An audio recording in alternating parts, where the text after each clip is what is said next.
Como eu falei para vocês, a gente precisa adotar de uma disposição final do efluente que foi tratado no tanque séptico, porque ele só conseguiu remover ali cerca de 70% da matéria orgânica e é necessário se fazer complementação do tratamento do esgoto que foi previamente tratado no tanque séptico. Como a gente ainda tem desse esgoto tratado no tanque séptico um efluente com odor, com aspecto desagradável, e potencialmente ainda contaminado, é necessário se dotar de uma solução eficiente para sua disposição final. Dentre os processos de disposição final mais adotados, a gente tem o sumidouro, a vala de infiltração e o filtro anaeróbio, sendo o mais aplicado desses o sumidouro, sendo que essa escolha de qual vai ser o processo adotado de disposição final do efluente tratado, seja sumidouro, vala de filtração, filtro anaeróbio ou ainda outras tecnologias, depende muito do solo que vai receber essa disposição final do esgoto.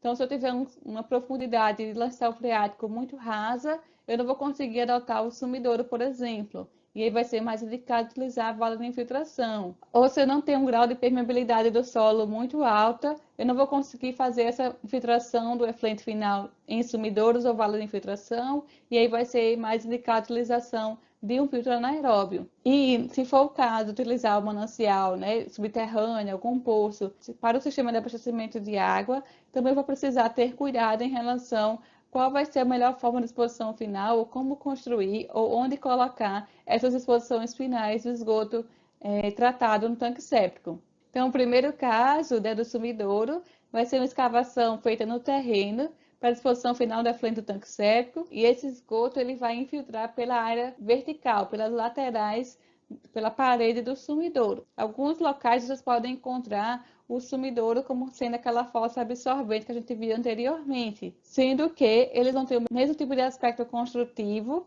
mas o sumidouro ele recebe esse nome ao receber a contribuição de um tanque séptico. E a fossa absorvente ou fossa rudimentar, a gente não vai ter uma estrutura de tanque séptico ligada às instalações prediais previamente. Então, no caso do sumidouro, a gente vai ter a unidade de tanque séptico anteriormente, e no caso da fossa absorvente ou da fossa rudimentar, não vai aparecer nenhum tanque séptico. Dentro da ABNT da NBR 13969, a gente encontra a recomendação de que o sumidouro vai ser aplicável, vai ser favorável somente nas áreas que o aquífero ele seja mais profundo, para que haja uma garantia de distância mínima entre o fundo do sumidouro e o nível do aquífero máximo de 1,5 m. Eles podem ser construídos com paredes de tijolos, né, de alvenaria, ou com placas pré-moldadas de concreto, desde que elas tenham espaçamento para o esgoto infiltrar pelas laterais do sumidouro.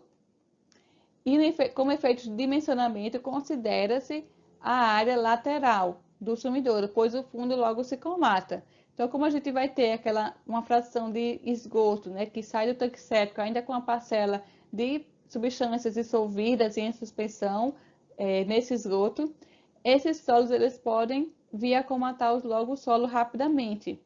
E aí, para efeitos de dimensionamento, em projetos é mais recomendado não se adotar a área do fundo, porque logo o esgoto vai deixar de infiltrar por essa área do fundo do sumidouro, mas ela vai conseguir continuar infiltrando pelas laterais.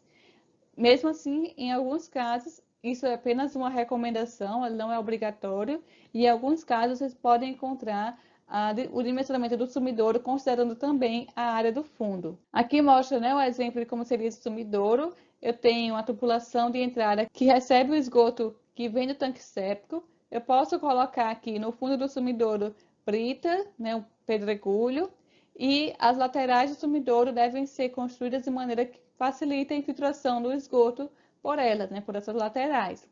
E a observação em relação à distância mínima em relação ao nível máximo do lençol freático, que deve ser adotado de 1,5 m. E aí a gente vai ter mais ou menos esse esquema, né? As contribuições de esgoto de pia, de cozinha, de lavatórios ou de banheiro são encaminhadas para o tanque séptico ou fossa séptica, e do tanque séptico vai ser encaminhado por fim ao sumidouro. E aí desse sumidouro, o esgoto já previamente tratado infiltra no solo.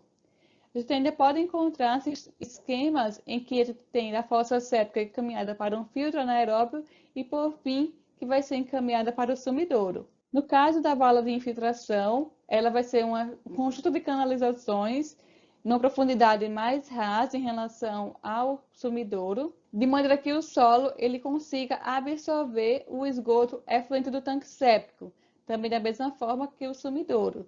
No entanto, a diferença é que na vala de infiltração vou ter canalizações que vão distribuir o esgoto o esgoto tratado pelo tanque séptico por essa canalização, e a partir dessa canalização é que a gente vai ter a infiltração do esgoto no solo. Essa infiltração do esgoto no solo, né, vai permitir a mineralização dos esgotos antes que eles se transformem em fonte de contaminação das águas subterrâneas e também superficiais. Então, o próprio solo faz a complementação do tratamento do esgoto que vai infiltrar no solo a partir da vala de infiltração. Então, quando a gente não encontra, né, locais em que haja aquela distância mínima do fundo do sumidouro para o nível do lençol freático máximo de 1,5 m, é utilizado a vala de infiltração, já que ela não requer uma profundidade muito elevada para se fazer essa infiltração do esgoto tratado pelo tanque séptico no solo. E isso diminui, né, o risco de contaminação do lençol freático. Aqui no esquema a gente consegue visualizar que o esgoto que chega no tanque séptico vai ser encaminhado a uma caixa de distribuição, e dessa caixa o esgoto vai ser encaminhado para as valas, para as diversas tubulações aqui da vala de infiltração, essa tubulação perfurada para fazer com que o esgoto consiga infiltrar no solo. Geralmente também nessas valas você vai encontrar uma camada de brita protegendo, né, a tubulação e protegendo o solo. Essa tubulação que passa aqui, como está disposto na foto, ela é toda perfuradinha para fazer com que o esgoto infiltre pela vala de infiltração.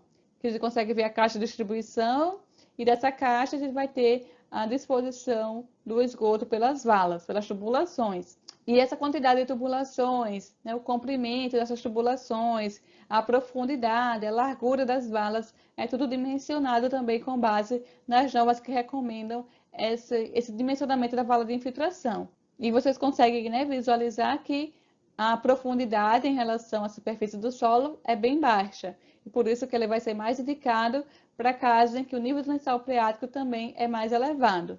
Então, com isso, a gente finaliza essa parte da aula de hoje. Então, de maneira geral, o que a gente tem de disposição individual de tratamento sanitário? Quando não temos soluções de rede pública de coleta e tratamento de esgoto, o que pode ser adotado? Tanque séptico, seguido de sumidouro ou filtro anaeróbio ou vala de infiltração.